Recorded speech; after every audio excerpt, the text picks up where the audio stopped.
आधी रात का समय था। महल में अचानक एक भयानक चीख गूंजी। सैनिक दौड़ पड़े, पर जिस कमरे से आवाज आई थी वो कमरा अंदर से बंद था, और सबसे डरावनी बात, उस कमरे में कोई रहता ही नहीं था। कौन है वहां? वीर विक्रम स्वयं ये वहां कमरा तो पहुंचे। बंद है। उनकी आंखों में गुस्सा नहीं, रहस्य जानने की जिज्ञासा थी। दरवाजा तोड़ा गया। कमरे के अंदर धूल जमी थी, खिड़कियां बंद थीं, पर बीच में एक टूटा हुआ दर्पण पड़ा था और दीवार पर खून से लिखा था, सच्चाई से दूर मत भागो। सभा में सन्नाटा छा गया। महल के सबसे बुजुर्ग मंत्री ने कांपते हुए कहा, महाराज, ये वही कमरा है जहां आपके पिता ने अंतिम रात बिताई थी। वीर विक्रम चौंक उठे। उनके पिता की मृत्यु को वर्षों हो चुके थे और उसे दुर्घटना कहा गया था। क्या यह सच था या कोई साजिश?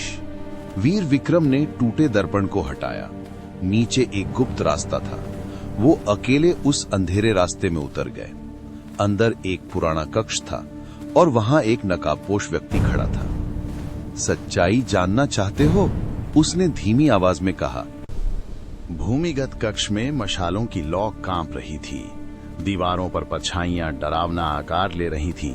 नकाबपोश व्यक्ति धीरे धीरे आगे बढ़ा।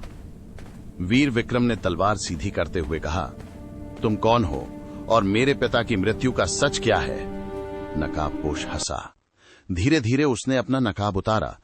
वीर विक्रम की आंखें फैल गईं। मंत्री, आप? वही वृद्ध मंत्री जो सभा में कांप रहा था। अब उसकी आंखों में भय नहीं, चालाकी थी। मंत्री बोला, राज्य की गद्दी शक्ति देती है महाराज, और शक्ति के लिए कभी कभी बलिदान देना पड़ता है। मेरे पिता की हत्या आपने की? वीर विक्रम की आवाज गूंज उठी। मंत्री ने तलवार खींच ली। तुम्हारे पिता कमजोर थे और अब तुम्हारी बारी है। अचानक तलवारें टकराईं, चिंगारियां उड़ीं, कक्ष में धातु की आवाज गूंजने लगी। मंत्री चालाक था, पर वीर विक्रम तेज। एक बार, दूसरा बार, अंत में वीर विक्रम ने मंत्री की तलवार गिरा दी और उसे दीवार से जकड़ लिया। सच बोलो। मंत्री घायल। भूमिगत कक्ष में मंत्री अंतिम सांसें ले रहा था। वीर विक्रम झुककर बोले, कौन था वो? नाम बताओ। मंत्री कांपती आवाज में बोला, महल के भीतर तुम्हारे सबसे करीब। और उसकी सांस टूट गई। कमरे में सन्नाटा छा गया। वीर विक्रम की आंखों में अब शक था। महल लौटते समय वीर विक्रम हर चेहरे को ध्यान से देखने लगे। सैनिक, मंत्री, राजगुरु, क्या कोई अपना ही गद्दार हो सकता है? उन्हें याद आया, उनके पिता की मृत्यु की रात एक व्यक्ति उनके पिता के कक्ष में आखिरी बार देखा गया था। वीर विक्रम रात में चुपचाप राजगुरु के कक्ष में पहुंचे। अंदर एक गुप्त संदूक था। संदूक खोला गया। उसमें पुराने पत्र थे और एक पत्र पर लिखा था, राजा को हटाना आवश्यक है। वीर विक्रम की मुट्ठी भींच गई। अचानक पीछे से आवाज आई, महाराज, इतनी रात को? राजगुरु दरवाजे पर खड़े थे। उनकी आंखों में शांति थी, पर मुस्कान में रहस्य। आपके पिता राज्य को कमजोर कर रहे थे, राजगुरु बोले।